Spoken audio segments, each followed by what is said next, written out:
We are live on YouTube, and folks, welcome to this another masterclass from Turning Point Toastmasters. Those who are joining us online, this is an hour-long plus session, but this will be a masterclass by someone who we adore and respect and look up to.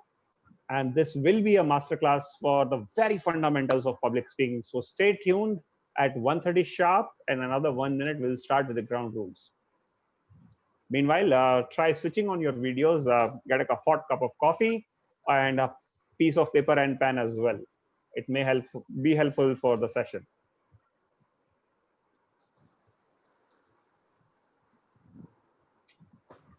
Gayatri has taken the advice literally. Good, Gayatri.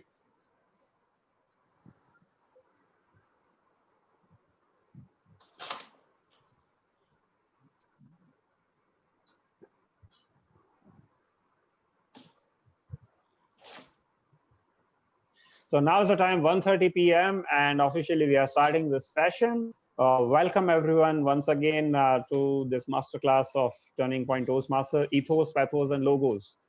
Before we proceed, here are a few ground rules that will help us ensure this session smoothly and without any objectionable flaws. First and foremost, this is not a classroom, neither a regular Toastmasters meeting. So speak your heart out when the time comes or when there is an opportunity. Try speaking responsibly on sex, politics, and religion. Also, keep an audio and video check in mind in case your audio is not working, get it sorted in between. You will have plenty of time. If you have certain questions to be asked and your audio is not working, use the chat section then and not somewhere in between. That may be distracting to the speakers. Tarandeep says she will be able to switch on her video later on. Valid for you, Tarandeep, acknowledged. For the rest of us, let us have our videos on because that just enhances the quality of interaction. Don't you agree? So Madhav, Urfia, Nimisha, Tarandeep, after 2:30, Jitendra, Nasir, Gurneet, and the rest who are joining us later on, please switch on your videos. It will be a kind of morale booster for our speaker as well.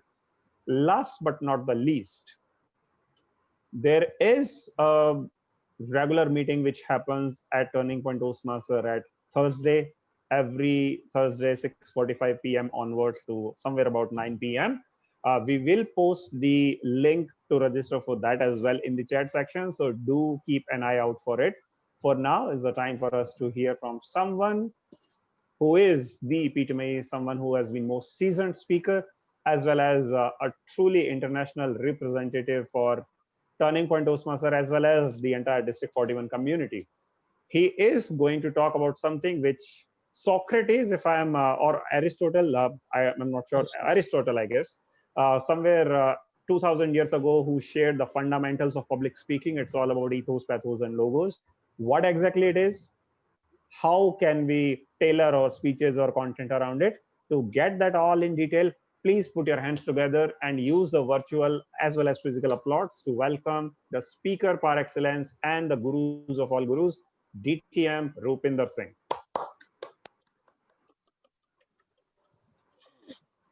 Thank you very much, distinguished Toastmaster Anant, the storyteller of all the storytellers. We're going to talk about three things today: ethos, logos, and pathos. Now, everyone, if you open your participant panels, you will see that there are voting buttons there. You can answer in yes or no. So I would ask you to please turn on your participant panels.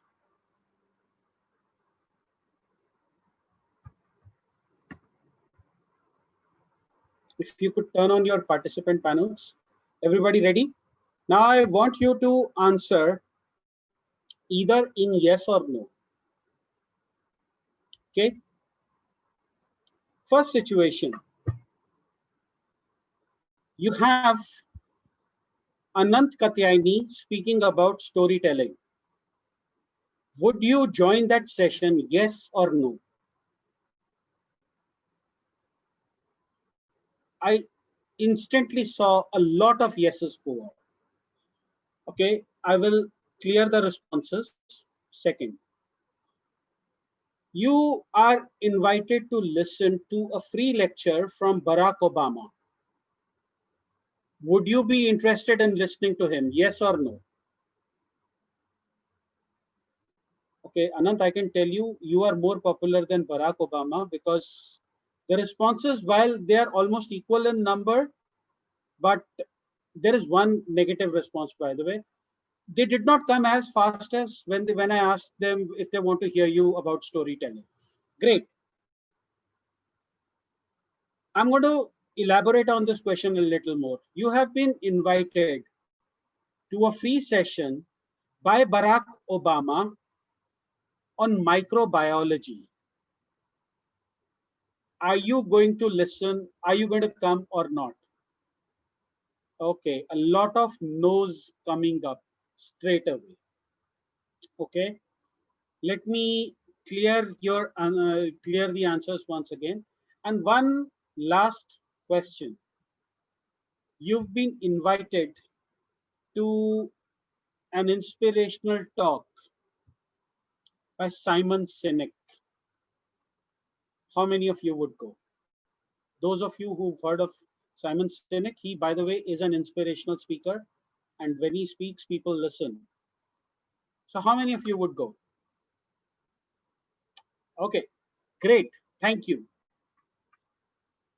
You may not have noticed it, but in those few questions, I have effectively covered ethos, logos, and pathos.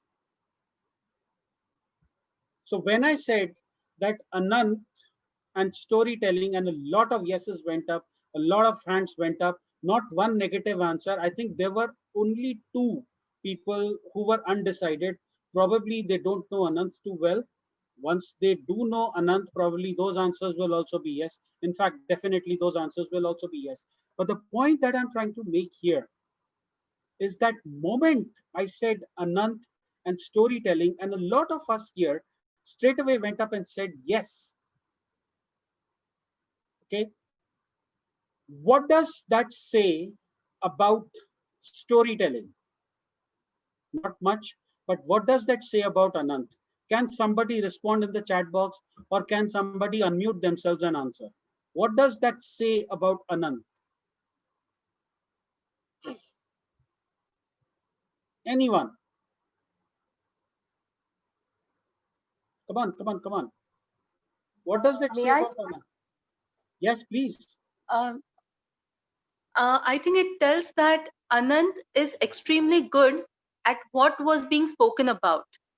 Storytelling. People associate storytelling with Anant in the way that he has expertise in the matter, and hence everybody was positive about it. And His that is expertise is accepted. And that is Gayatri who's answering, right? Yes. So Gayatri, why would you not go and listen to Yes. Barack Obama about microbiology? Because microbiology is not my area of interest. Okay. While Barack And what Obama if- might have the expertise in the matter. Okay. And what if I was to tell you, Gayatri, today there is a free session and Donald Trump is coming in person to speak? How encouraged would you feel to go? In your hometown. Let's just start that. I would be interested in attending, depending on, because there are quite a few questions I would like to ask. And you're expecting a sane answer out of him. No, Okay, no, I'm not. I'm not. I would just go there to clear. Let me put this to the audience.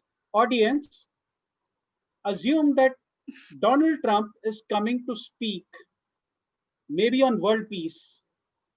How many of you would turn up to listen to him about world peace, assuming you're going to learn about world peace?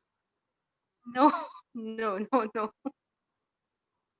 See, that in a nutshell is ethos. Ethos is the integrity that you bring to your rhetoric, to your storytelling, to your speaking, to your presentation. ethos is your integrity. Now, if I was to get Dr. Manmohan Singh over here, by the way, his birthday was yesterday. He's 40 years older to me. And a lot of us would turn up to listen to him, particularly those that are interested in economics, because he is a renowned authority as far as economics goes. But if I was to ask Manmohan Singh to come and speak on governance, a lot of people would not turn up because we have our questions regarding his style of governance. In the first case, it was the ethos of Dr. Manmohan Singh that got us. Or, for example, if I was to ask Dr. APJ Abdul Kalam to come and speak on rocket science, a lot of us would turn up. Once again, because he was a renowned rocket scientist. If I was to ask Amitabh Bachchan to come and speak maybe on acting, a lot of people will turn up because he is a renowned actor. And he has built up a reputation. So when we talk about ethos, we are talking about personal integrity, we are talking about reputation, we are talking about the wisdom the person possesses, we are talking about the pulling power of a person. And as I look, my pulling power currently is 16 people. In spite of all the PR campaign that I ran, I have so far been able to attract only 16 people other than myself. And I hope none of you is logged in from 2 devices, since that would make it even more disheartening. But the point is, your ethos or your integrity is a measure of your pulling power, people pulling power. Now, if I was to say that a political figure like Donald Trump was going to hold a rally in India, not many people would turn up, or people would turn up for the wrong reasons. Maybe they were expecting a comedy show. But if I was to say that our prime minister is going to hold a political rally, then regardless of our political affiliation, a lot of people will turn up to listen to him. That is because it is a measure of his pulling power. I will return to our Prime Minister a moment later, but integrity or ethos is your measure of how many people are you able to influence on your own. So if Anand says that today at 5 o'clock, I am going to tell you a story. And if I tell you that today at 5 o'clock, I am playing the role of our counter in a professional speakers meeting, you will be more inclined to go to Anand's storytelling session than to come to a professional speakers meeting, because Anand has more pulling power as a storyteller. He has more integrity as a storyteller. He has more expertise as a storyteller. He has more wisdom as a storyteller. And that is what pulls crowds. You must have heard a lot of people telling you that how they made over $1 million in 3 months. What you don't know is the struggle that went behind it. So recently, somebody I respect very much shared a video with me. It said how I earned $1 million in 3 months. I was intrigued. I actually went and sat through that 1 hour, 10-minute video. It turns out that before that person, earlier, this person had close to 3 million followers on YouTube. She ran a campaign. 2,000 people responded to that campaign. And 2,000 people agreed to spend $500 a piece or $600 a piece on that person. And thus she made her $3 million. Now, her $1 million. But the fact of the matter is, she had a base of 3 million followers, out of which 2,000 people responded. But what does 3 million followers tell you? The person was an expert in something. In this case, the answer was digital marketing. The person was a famous name in digital marketing. used to work for a digital marketing firm, left it to start something of her own. For 3 years, she continuously worked to build her subscriber base or her follower base. This was Instagram to 3 million. And then she came out with a course of her own. So while on paper, it looks like that it was all done inside a month. In reality, she had worked for 3 years and 1 month. And nobody knows how long had she been planning for this. Probably the seed germinated in her head when she joined that job, that one day I am going to have a social media platform and I'm going to have 3 million followers, and I will reach out to 3 million followers and some of them will respond and I will earn money. So while these stories are very enticing, so much so that each one of us wants to become the next digital marketing guru or the next training expert or the next best storyteller, the fact of the matter is that what you are seeing is the success of that person. What you are not seeing is the struggles of that person. Anant did not become a storyteller overnight. He left a corporate job, a cushy corporate job, to pursue his passion. And I will come to passion later onwards. He left that, he left the comfort of that so that he could start out, so that he could do something he loved. Now, it's not like that Anant was till day before yesterday working for a multinational corporation, decided to go online and say, hey, I'm a storyteller, come listen to me. And a lot of people responded to him. This was a reputation that was built over the years. And that is your challenge with ethos. What you bring to the table is what is built over years of expertise. I may claim to be an expert in training and development, but the fact of the matter is that I did not become an expert in training and development in 2017 when I decided to leave my job and start out as a freelance trainer. It did not happen in 2017. Before that, there was a lot of effort. Before that, I was working for a multinational corporation for about a year. Before that, another multinational corporation for almost 8 years. Before that, so overall, as far as training and development went, over every aspect of training and development, I had gained experience for almost 2 decades. And that is why I can stand up and say, hey, I'm going to talk about training and development, or I'm going to train your employees, or I'm going to tell a story, or I am going to give a presentation, and people will sit up and listen. Many people make this mistake the moment they hear, okay, this guy earned $1 million in 3 months. I can do that too. What they don't see is the years of effort that went inside. Now, I have a person over here. Her name is Gayatri. Gayatri has a story to tell about herself. Gayatri, and she aims to, okay, Gayatri, why don't you tell us what you aim to be and what is it that you're bringing to the table in that regard? Let's hear it from Gayatri's mouth. I want to become a stress management coach, and I have worked in corporate industry for about 10 years. Since I was 17 years old, I was working in corporate. And after that, I went on a spiritual quest. So I have a lot of experience in the field of meditation, as well as in the field of in the corporate sector. And hence, I think that I bring that experience to the table, like my corporate experience and the meditation expertise.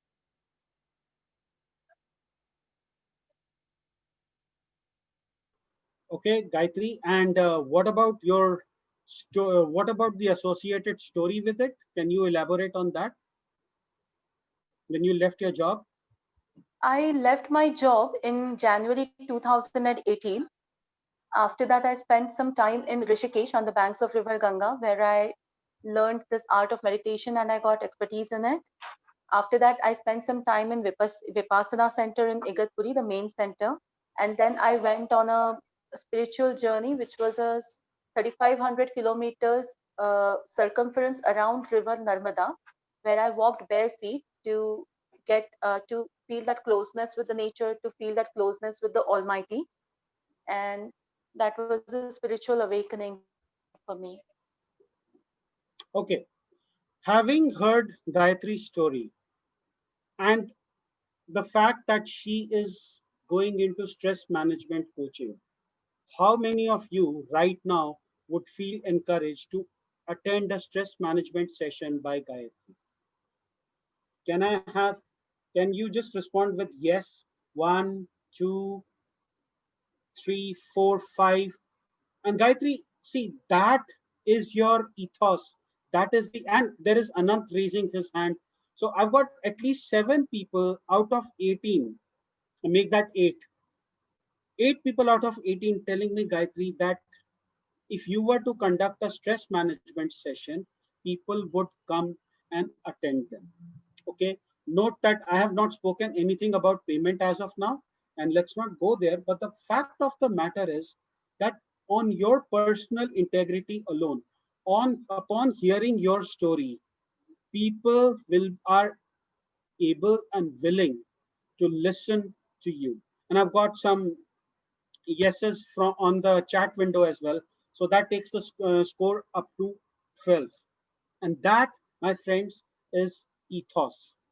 When somebody uses their reputation to drive you to perform an action.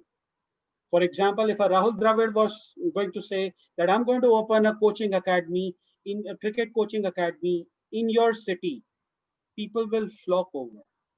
But if a Rupinder Singh was to say that, okay, I am going to open a cricket academy, people are probably going to laugh. It will be the same as going to Donald Trump's rally and listening about world peace. Okay, so that ethos, that is the importance of ethos.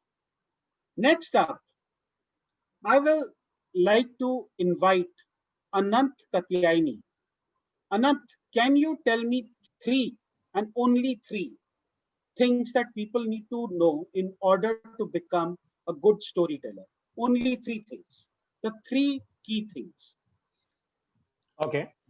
First thing is to always have a context before jumping into the main problem of the story. So context is number 1. Context entails, well, let's not go into that, but context is what you need to set up. Second is the more personalized we make the characters, the better connect we can have. So give them a name, talk about their attributes, and tell about their daily lives in general before we go into the problem. And the third thing is never end the story on a solution. Have maybe a moral or a discussion or a better conclusion come out of it. So context, personalization through characters, and the conclusion as an addition after the that the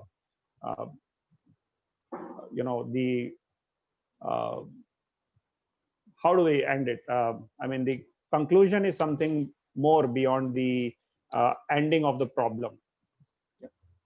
So, how many of you listen to that and can say that Anant is an expert on storytelling? Yes, no? Okay. So, Jitender just raised his hand. Jitender was the first person to say yes. Jitender, what is the one thing that you will remember from what Anant said? So actually, so the way, so I have heard a lot of speeches from Anand when we had classroom sessions. What he said today, what is the one thing that you will remember? One thing is the conclusion, that you should not end the conclusion with just one solution. It should be more like a moral or discussion around it, which I believe, I mean, you cannot end any story with just one conclusion. Great, Jitender. Great. Very well done. Okay. Now, just as Anant, I asked Anant to speak about 3 things, and Anant spoke about 3 things. And I don't like to swear, but if I could, I would swear that I did not tell Anant or Gayatri that I would be calling them on stage today. Okay, I did not do that. But immediately they were on cue. They were straight away able to speak. Gayatri was able to relate to a personal story. She was able to bring it out, and a lot of people would attend her stress management sessions just because she was able to tell that story about herself. Anant, on the other hand, was able to speak on a subject, and that is our second thing, which is logos. Logos is the logic, the knowledge that you bring to your speeches, to your rhetoric, to your story, to your presentation. Why is it important? How many of us have studied physics here? Can I just have a yes or no? All, but I'm pretty sure there are a lot of engineers here, so a lot of us have studied physics. Okay, Gayatri, you haven't studied physics, I'll forgive you, but at least till class 12 or till form 12 or till grade 12, how many of you have studied physics? How many of you have heard of Richard P. Feynman? How many of you have heard of Richard P. Feynman? No? Richard P. Feynman is a Nobel laureate. What he won Nobel Prize for was physics. What he exactly won Nobel Prize for, I do not know. But there is one thing that I remember, and that is from his celebrated works, Feynman's lectures on physics. And in that, Feynman says that if in a sudden cataclysm, the entire knowledge that we have about matter, about our universe was to be destroyed, what is the one bit of information that we could pass on to our succeeding generations so that they could build everything from the ground up? And he said, I believe it is the atomic hypothesis, or the fact that atom is that matter is made up of atoms. Now, I am no expert in physics. I was probably I was probably not the front benchers when it came to physics. I'm actually a mathematician. But how is it that I remember that one sentence from Richard P. Feynman's book? It's a 2-volume book, by the way. Richard P. Feynman's Lectures on Physics is actually a 2-volume book. Out of those 2 volumes, I remember that part. Another example. Another example. Every one of us knows Google. Every one of us knows Google. Is that correct? Okay. When you go to the Google homepage, what do you see? Can anyone explain? What do you see? Just go to the Google homepage, google.com. What do you see? Doodles, I guess. Doodles? Okay. I'm not the right name, but the thing that is, it picks up something for that day specially, and we have Okay, it's not a special day. What will you see? I'm just trying The to search make this as simple. Box. There is a search box, and I am feeling lucky. Logo. I'm feeling lucky. You see the logo, you big, see a button. big logo. Yeah. Is it difficult for even the least computer savvy people to perform a search on Google? Yes. Is it difficult? No, it is easy. No. Easy. It's easy. Gayatri, you said yes to remove your doubt. Let me tell you, there was a project that I did for NIIT. Okay, it was an affirmative action project. What we did, we took computers, we took it to the slums, to people who did not know about computers. There was a room that was constructed, a computer was placed inside, there was an internet connection, and this is 1997, by the way, dial-up internet connection.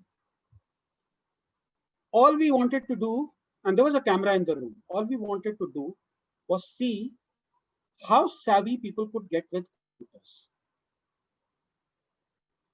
Within a week, there were people who were able to browse the internet without having any prior knowledge of how to even turn on a computer. They did it simply by prodding around. Now, if those people can do that, do you believe that using a Google homepage to search for something is going to be difficult? Okay. Is drag and drop difficult? Dragging one item from one screen, from one part of the screen, dropping it to another, moving items from one folder to another. Is it difficult? It is not. What am I trying to tell you here? What I'm trying to tell you is that there is at least 2 to 5,000 lines of code that goes into the actual drag and drop logic.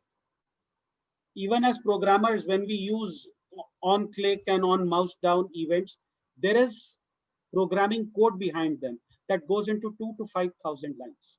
And yet, what is drag and drop? You pick up a mouse, click, drag, drop. That's it.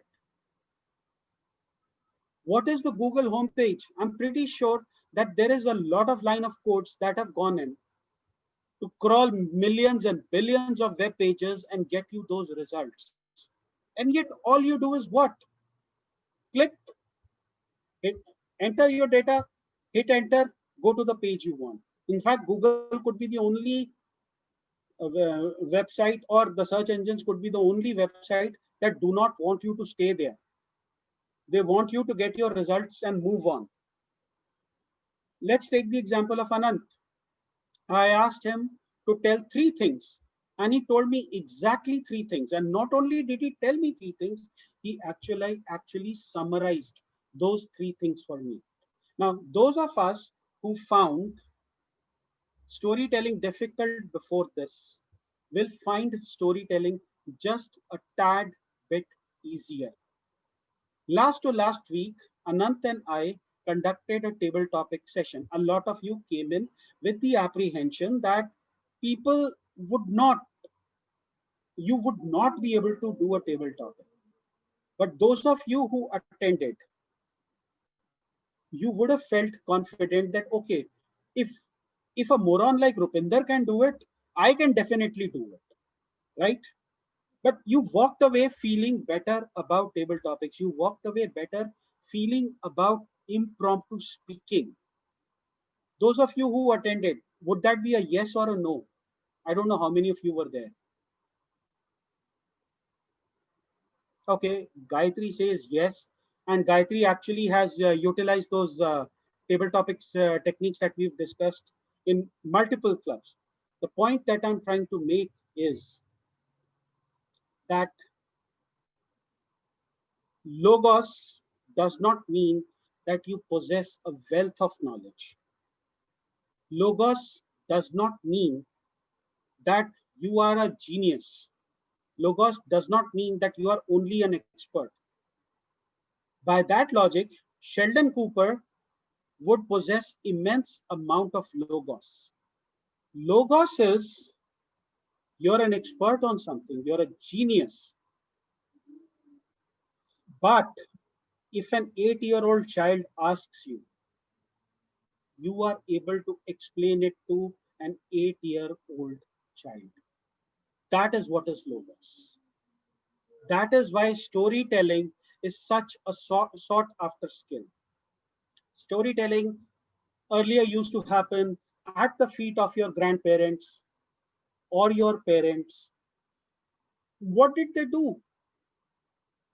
They did not make anything abstract. In fact, they made the abstract things come alive. They did not make things complicated. Rather, they simplified. So, for example, when you heard the story of a lion saying that I will eat you, and you went to the zoo, I don't think that the lion said to you that he's going to eat you. The lion never spoke that. But your parents or your grandparents or a storyteller saying that the lion said, I will eat you, transforms you into that alternate dimension, that alternate reality, where you actually believe that the lion said that. Whether the lion will eat you or not is a different matter. But the lion said that. And that is the power of logos. When you are able to explain even the most complicated of steps, the most complicated of procedures, of how things work, of how processes work, you're able to explain the most complicated of those in the simplest of words, just like the Google homepage. An expert from Google will tell you that our search algorithm crawls through millions of pages, and then they'll tell you about the algorithm, and you will sit there wondering, okay, what do I have to do with the algorithm? And if you can understand logos, you will also understand why certain subjects came across as boring and how certain teachers were able to make the most boring subjects come alive. If somebody was to talk about their childhood dreams, how many of you would be interested in listening? Just some random somebody. Just some random somebody. Madhav says he would not. Okay. Now let me tell you another story. Look up on the internet. Look up on the internet the last lecture. The last lecture was delivered by Randy Pausch, professor of computer science at Carnegie Mellon University. And he spoke about his childhood dreams. What were his childhood dreams? Did they materialize or not? And if they did materialize, how did they materialize? Now, you might not have too much interest in listening to Randy Pausch, and that is okay. There is nothing wrong with that. But herein comes the kick. Randy Pausch was suffering from pancreatic cancer. The day he gave that lecture, the diagnosis had come in. He had only 2 to 6 months to live. He died 4 months after that.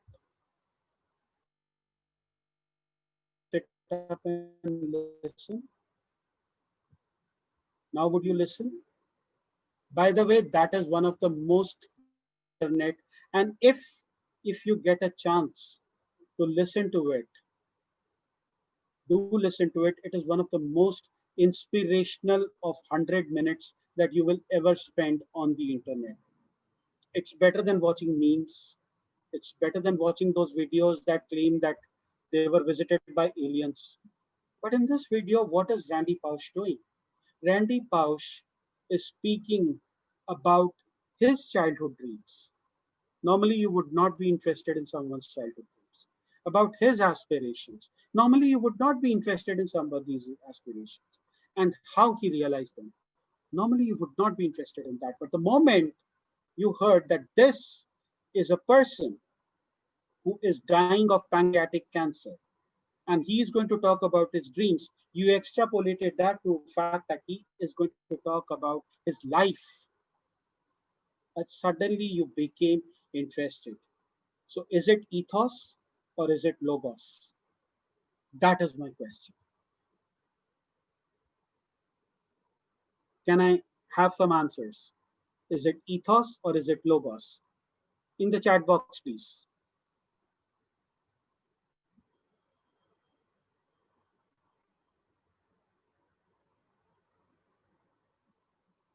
None says logos, Natli says ethos. Ethos is definitely there, but it has elements of logos as well. Suddenly, when you hear a dying person talk about life, you want to listen to them. Why? Because nobody will understand the concept of living a life better than them.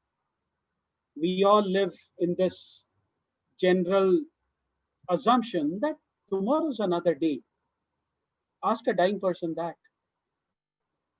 For them, tomorrow is not another day. For them, tomorrow is a decision. Should I go for that walk that I've been planning or not? Should I get out of bed? Will I see tomorrow? Have I kissed my son for the last time? For them, it is that. How many of you have heard of Lance Armstrong, the cyclist? A lot of people. We all know him for the wrong reasons. He was accused of using drugs in winning races. But what you do not know is the story of his battle with testicular cancer. And if you get a chance, you read that book. It's not about the bike, by Lance Armstrong himself, in which he writes about his daily struggles with cancer. And there are two things that stuck out for me. One was the way the doctor utilized ethos. The doctors that were treating Lance Armstrong told him he had a 43% chance of survival. Okay? He had a 43% chance of survival. You know what the real number was? 3%. 3% chance of survival. If 100 people had that kind of a disease, only 3 will survive. The rest we know is history. Lance Armstrong survived that battle. And not only that, he went on to win the Tour de France umpteen number of times. Whether or not he used drugs is another matter altogether. Second, the doctors told him that there is a certain platelet count. Now, if Lance Armstrong's platelet count, the ratio between the platelet count and some other body, some other infection that was there increases, Lance Armstrong has a bigger chance of surviving. So what he started doing, and he's beautifully narrated it in that book. He said that I kept on writing down that gap every day. And slowly but surely, that gap started to widen. And then suddenly, one day, that gap was like this. And he uses one single sentence to encapsulate that experience. He simply says, I had opened up a gap on the field. I had opened up a gap on the field. He used a cycling analogy where he tore away from the field to describe his battle with cancer. And that is Logos, where you're using your own experience, your own area of expertise to explain something that is as complicated as cancer. One single statement, and that's it. In Toastmasters, people ask us, what do we do? And a lot of us say, we come here for public speaking. We come here to get rid of our stage fear. We come here to do this. We come here to do that. I believe, and this was told to me in a wonderful speech by Toastmaster Harsh Goela. He simply said, in Toastmasters, okay, let me tell you what exactly he said. He said, soldiers on the border, they protect lives. Doctors in the operating theater, they save lives. But as Toastmasters, you have the power to change a life. Because if you can tell a story, people will listen to you. And it is an oft repeated quote in Toastmasters itself, that one story told in the correct manner has the power to change the world. And that, my friends, is Logos for you. One last thing about Logos. Human beings these days have the attention span of a goldfish. That is 8 seconds. I refuse to believe that. I believe we are slightly better than goldfish. So let's take it to 10 seconds. Why is this 10 seconds important? If you are explaining something and it is taking you more than 10 seconds to explain it, then you need to explain it better. I really don't care if you are an expert on the subject or not. But if it is taking you more than 10 seconds to explain something, then you're probably telling the story wrong. And you need to go back and revisit your storytelling capabilities to figure out how to tell the story. Now, before I move on to the third part, I would like to call upon Urfia, and she's been, is Urfia there? Oh, Urfia ran away. Okay, speaking of stories, how many of you consider climate change a threat? Can I have some thumbs up or answers? Okay, 1, 2, 3, 4, 5. I don't know if something is hiding behind the chat window. No, nothing is hiding behind the chat window. A total of 5, 6, 7 people out of 17 consider climate change a threat. Okay, make that 8. All right. Question is, why is climate change a threat? Anish says climate change is a threat. Question is that why don't people consider it a threat? Why, if I tell you to turn off your AC or your refrigerator at your home, would you not do that? May I? I believe yes, Anant. I think because it appears to have not directly impacting us that much. I mean, we don't feel the real pain. You are right, Anant. In a manner, you are right. I believe that the story on climate change has not been told properly. Let me explain.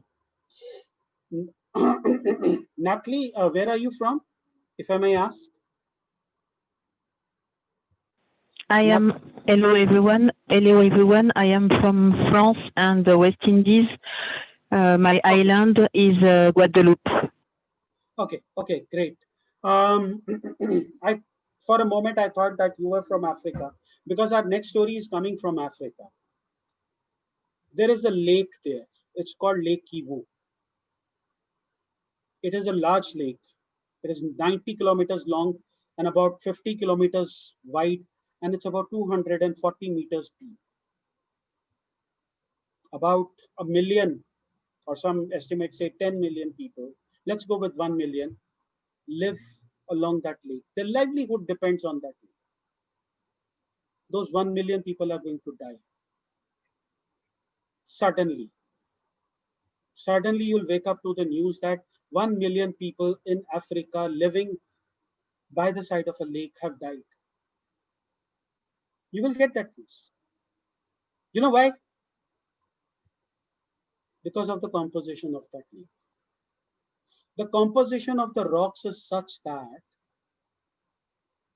the rocks are slowly releasing carbon dioxide into the lake at the bottom of the lake. Now, at the bottom of the lake, the water pressure is higher, so that carbon dioxide is getting dissolved. Stay with me on this. If you have questions, feel free to ask. The carbon dioxide is getting dissolved. Because the carbon dioxide is getting dissolved, like it does in carbonated drinks, in Pepsi, in Coke, in Sprite, in Fanta, it's carbon dioxide dissolved in water at a higher pressure.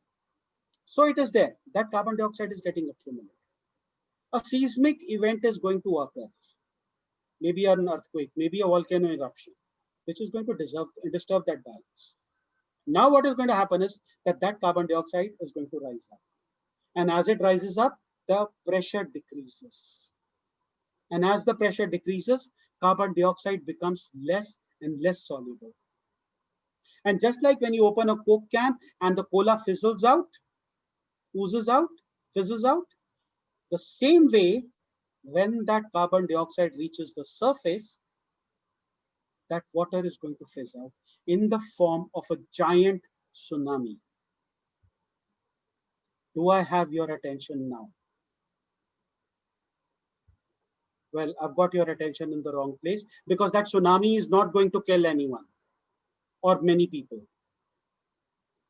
It is the carbon dioxide that dissipates into the atmosphere after that, when it forms that blanket. And carbon dioxide is heavier than air. It is going to stay there for long enough for every living thing under that cloud of carbon dioxide to die of asphyxiation.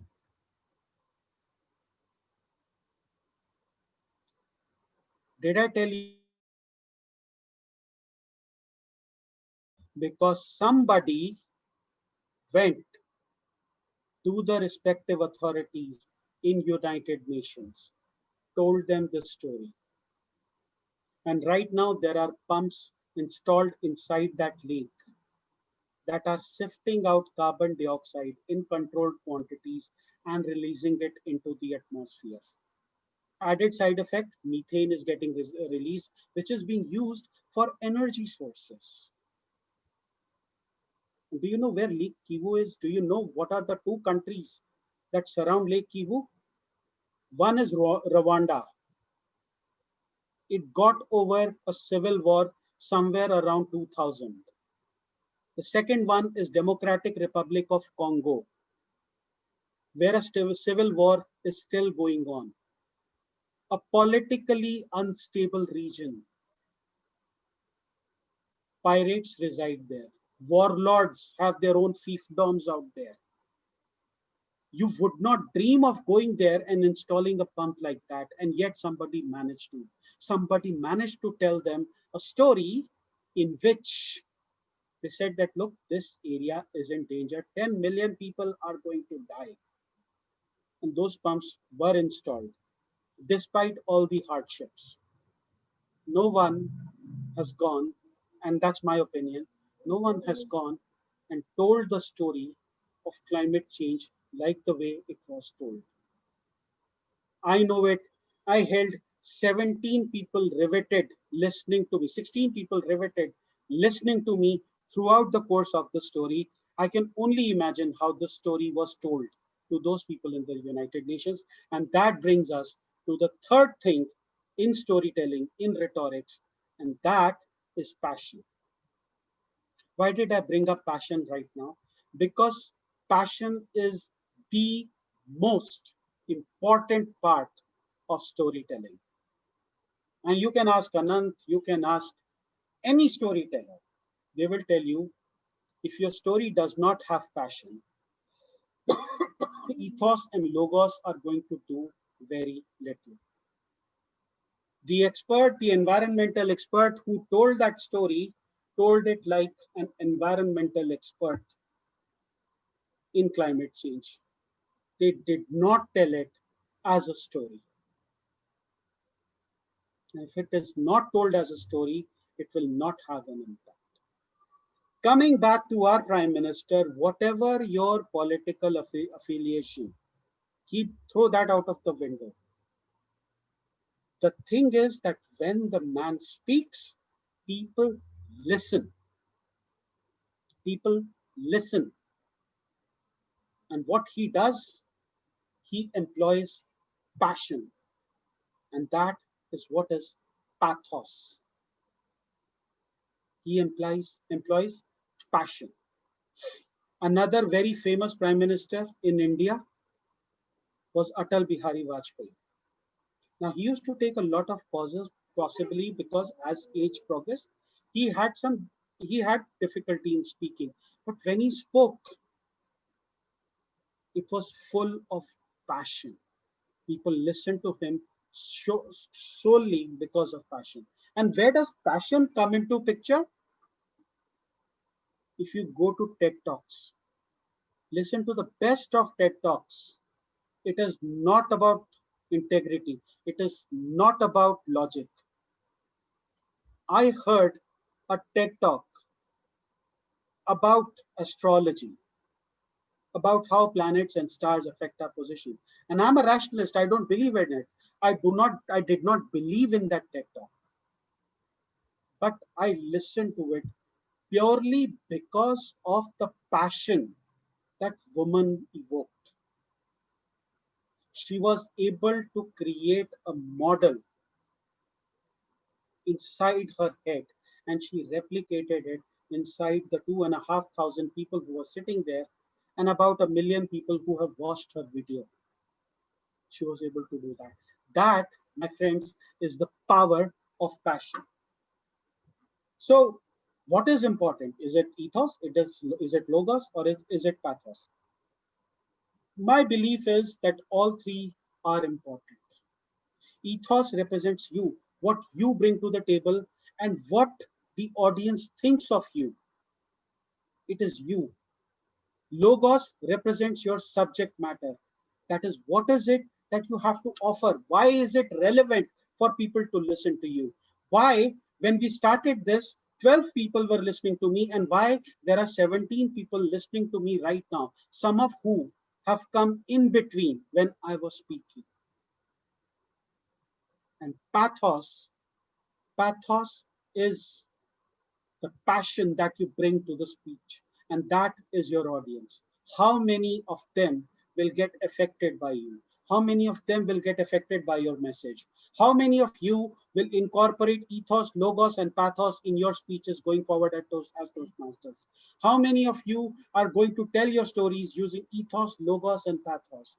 How many of you are going to deliver your presentations not as a series of charts and bullet points and text and pictures, but as a story?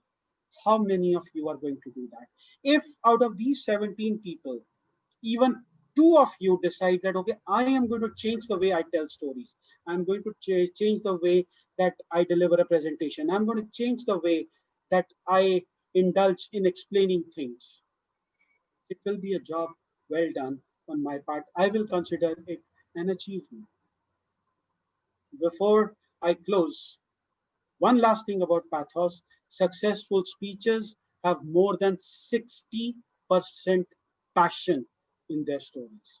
So those of you who take part in speech contests and wonder, how did this guy win?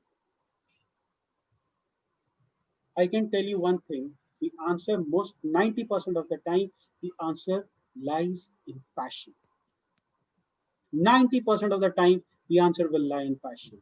The kind of passions this person was able to evoke. And that is why when you tell a story, you take them through various moods, from happiness to sadness, and then you bring them back to happiness, which forms a curve. The more emotions you take them through, the more effective your story becomes. What does passion do?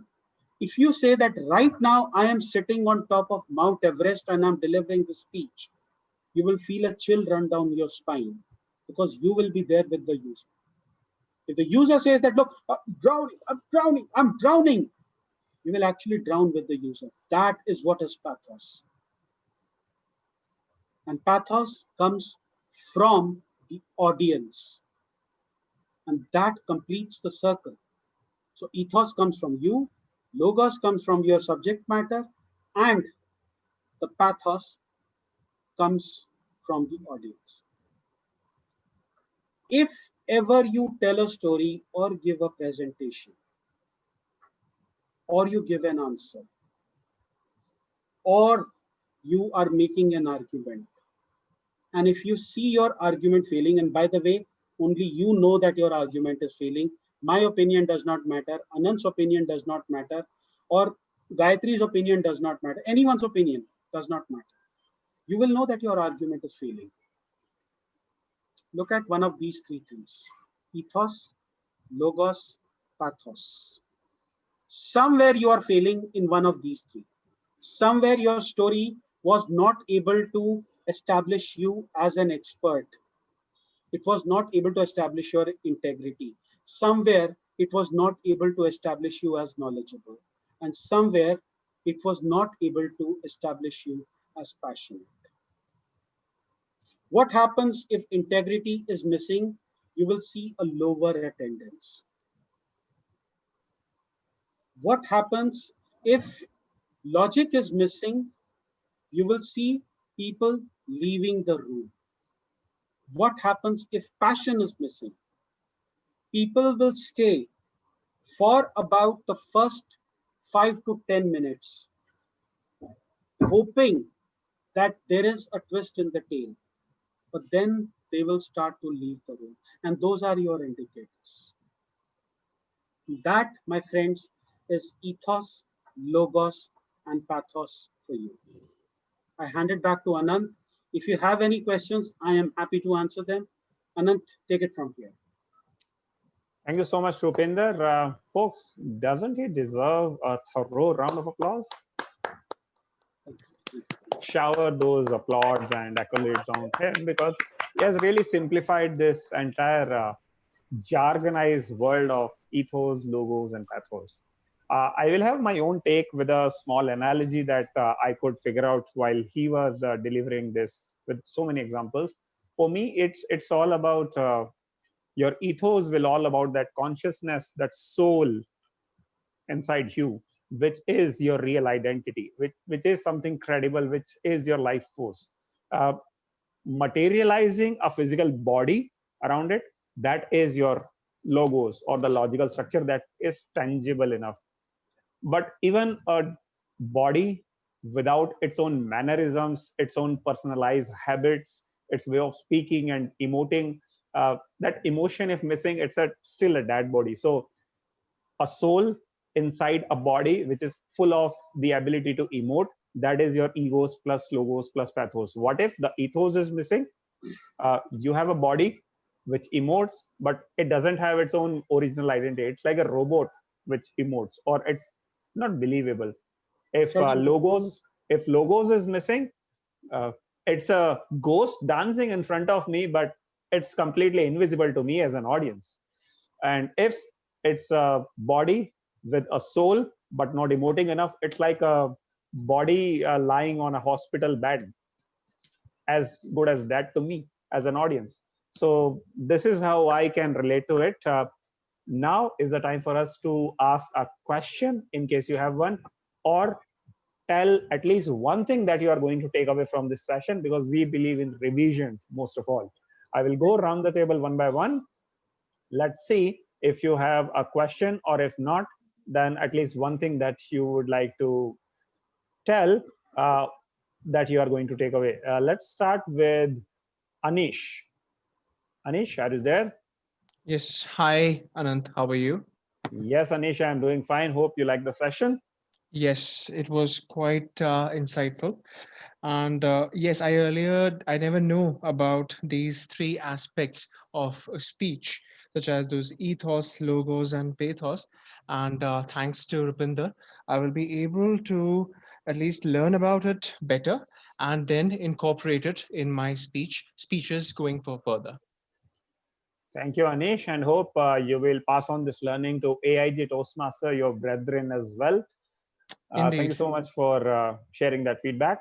Let's go to Chanda Gattani. Chanda, I hope I suppose you have joined us somewhere in between, but can you hear us right now? Chanda, I will come back to you. Chirag Nagpal, are you there? Chirag, can you hear us? No worries, Chirag, I'll bring you back later on again. Devender, are you there?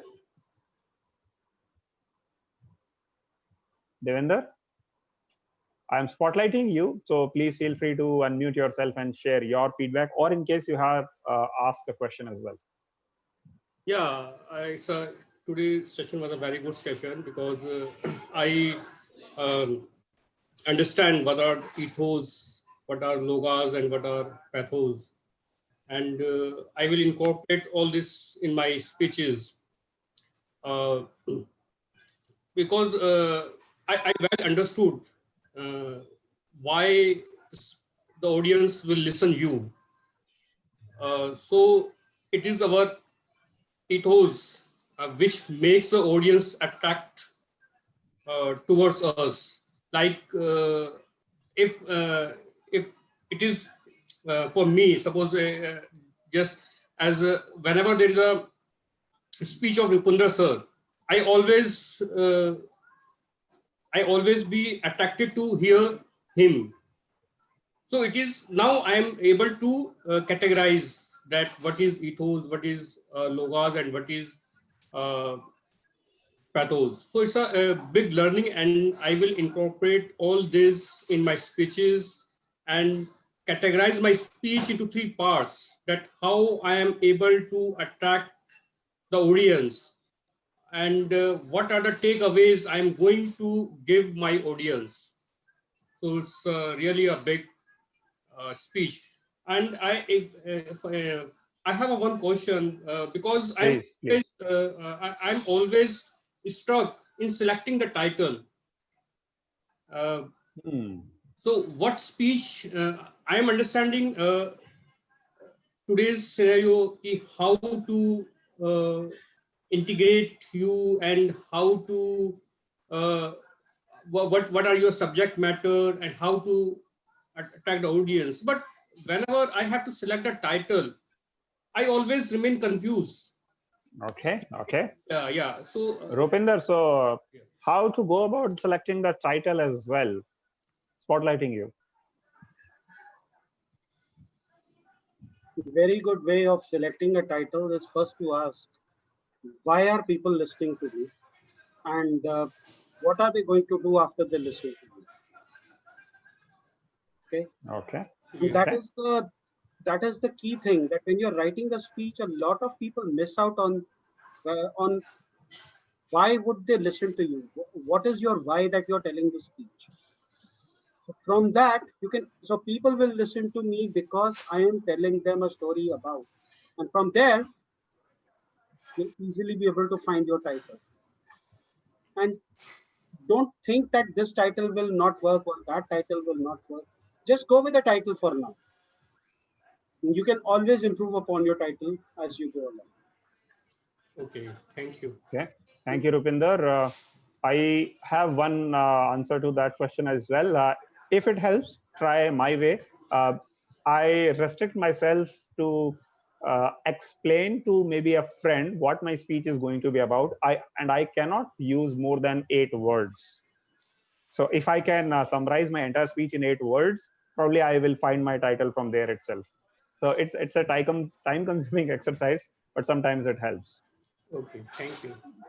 Thank you, Devender, for a fantastic question. Let us ask Gayatri now what she has to take away from this session. Thank you, Anand. This session was a wholesome session for me. And with every aspect Rupinder explained, ethos, logos, and pathos, I was introspecting and I realized that every time I delivered a speech, either of it was missing. Sometimes ethos was missing, sometimes logos was missing, and sometimes pathos was missing. So bringing all these 3 together is the task, and I think I will take up that task, and I'm sure Toastmasters will help me accomplish it. Thank you. Thank you. Gayatri, you have already taken not small steps, but giant strides by attending all these sessions and applying them in real time. So keep doing that up and keep sharing your success stories with us. We will now move to Hriday Thakur. Hriday, can you share your screen maybe? Hriday, give me a verbal confirmation as well if you can hear us. Hello. Yes, am I audible? Yes, Hriday. Yes, Hriday, you are audible. Thank you. So I just came because of the ethos of Rupinder sir, and wow. Yes, so that is why I came, and I stayed because of the pathos and logos, of course. So this is what I was the missing pieces I wanted to find, and maybe I'm taking away some things that I can incorporate and that can help me to actually be a better speaker. So thank you, Rupinder sir. Thank you for holding the session, and thank you everyone for having me. So you came because of the ethos which Rupinder commands.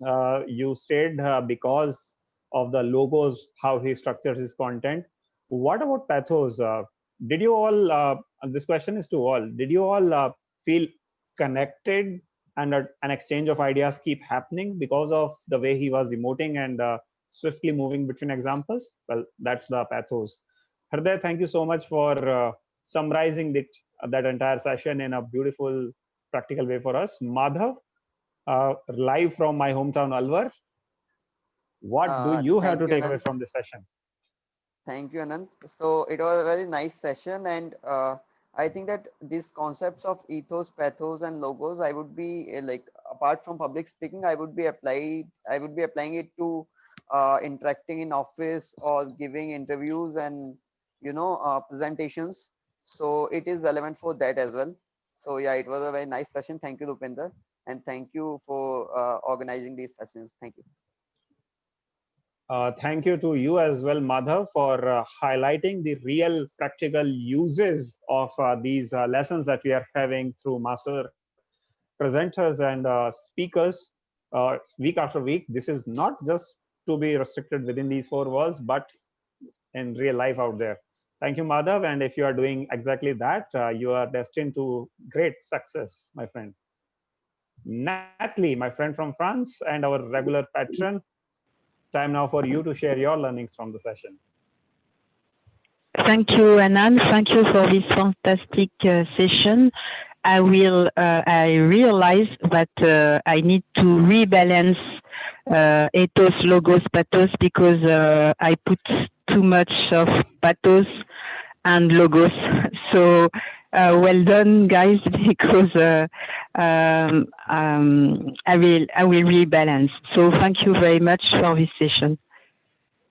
In fact, if you ask me my one learning, that will be exactly the same as you shared, Natalie, because I distinctly remember one old friend, Venkata sir. He was a former district director of District 98. So once I put my speech to him and I asked, how do you like the speech? Speech was about how you can avoid diabetes to my audience. And he had only one thing to ask, who the hell are you? And that's right there, ethos being questioned. So thank you, Natalie, for that beautiful learning as a takeaway. Rahul Vardhan, you are quite interactive through chat. Would it be possible for you to share a verbal response as well in terms of what do you take away? Hi, yes. Hi, Anant, and hi, Rupinder. Good afternoon.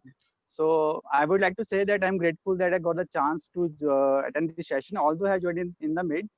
But yes, I would say that public speaking is not just speaking to yourself. It's just you need to connect to the people. And it is Rupinder's passion that made me connected till the end of session. Although I joined first time, but yes, it made me to keep on this session till the end. And yes, I would say that most of the times we all are having our thoughts, suggestions, ideas, but we don't know. Sometimes we don't know what the people are getting out of it. So this is most important, that it should put some impact on the public. The audience should know that what they are getting out of it. So that's the most important thing. Then, and I have learned from the examples also which Rupinder has mentioned in between the session. There are a lot of real life experiences of like the cyclist, that Armstrong, that he motivated him from his past experiences. He used his personal professional life experience when he was having that particular cancer to fight with that particular disease. So yes, this was a highly informative session for me, and I will use all these ethos, pathos, and logos in the whenever I will give my presentations during my job interviews or anywhere, and this will really help me a lot. So thank you, Anant, and thank you, Rupinder, for such a nice session. Welcome. That is a really hearty thing to have a feedback as a trainer. Rupinder, don't you agree? Thank you. Now, since we have taken feedback from everyone, other than Tarandeep, since you were interactive through chat, would it be possible for you to check your mic once and speak? I mean, if you can share a response. Meanwhile, you do that, folks, everyone, Rupinder has shared the correct link on which you can simply click and register for our regular Thursday sessions as well. These are our usual meetings where other than Rupinder or I, or maybe Gayatri as our newest members, you will see a lot more of us from Turning Point family to perform the usual roles, speeches, as well as the host, as well as evaluations. I think Tarandeep is ready to speak on it. Tarandeep, Yeah. I, without further ado, hand over to you. Please share your learning and takeaways. Hi, everybody. Can I be heard? Am I audible? Yes, you are. Yes, you are. All right. Hello, everyone. It was a great session. The best thing was it was ingrained in training and the passion to share. Amazing, sir. Thank you so much, Rupinder, sir. It was absolutely a great session, great learning. The takeaway for me would be, resonate with the expectations of the audience. Unless and until you cannot connect with the audience, anything you deliver, be it may it have a fresh conclusion, may it be based on premises, a set of premises, may it be constructed really well, but unless and until it does not touch people deeply, it will definitely not bring about any change in their behavior or their thoughts. So thank you so much. Amazing, very well said, sir. Very beautifully constructed and very well put forth. Thank you. Thank you so much, Tarandeep. Where you are joining us from? Chandigarh. Chandigarh. So That's I right. request Tarandeep, you and others as well, to share the link of this YouTube live being recorded on our YouTube channel. Search for Right. Turning Point Toastmasters and share the link for this video in case you like the session that much with Of your course. club members, friends, families as well. Definitely. Now, what we'll do you that. just mentioned over there, that reminds me that how I see a public speaking experience. It's between you and audience with the medium of your content, right?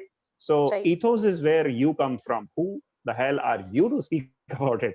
In terms of, in the words of my mentor Venkata sir, your content is the way you structure and de-jargonize the content to even an 8-year-old, as Rupinder said. So that is your logos logic of the content. But the way you connect with your audience, that is where the emotions or the pathos comes in. So any way which you see, it's the holy trinity of you, the content and audience, or the ethos, logos, and pathos. The point remains the same. You cannot focus on only one, but you have to incorporate all three. And as Natalie said, we have to find the right balance of all the three. Rupinder, any last words before we disperse? I hand it over to you. Thank you, Anant. I'm actually reminded of a quote by, I don't remember the exact quote, but it is from Mark Brown, world champion of public speaking 1995. For those of you who think that your speech has to be sensational or your story has to be sensational, Mark Brown says that it does not have to be sensational. It just has to be sincere. And if your story is sincere, it will come from here. And if it comes from here, it will register here. That's all there is to it. Ethos, logos, pathos is nothing but bringing sincerity into your storytelling. Thank you. With that, I will stop the YouTube live. With your permission, Anand. Yes, Rupinder, please stop the live YouTube telecast.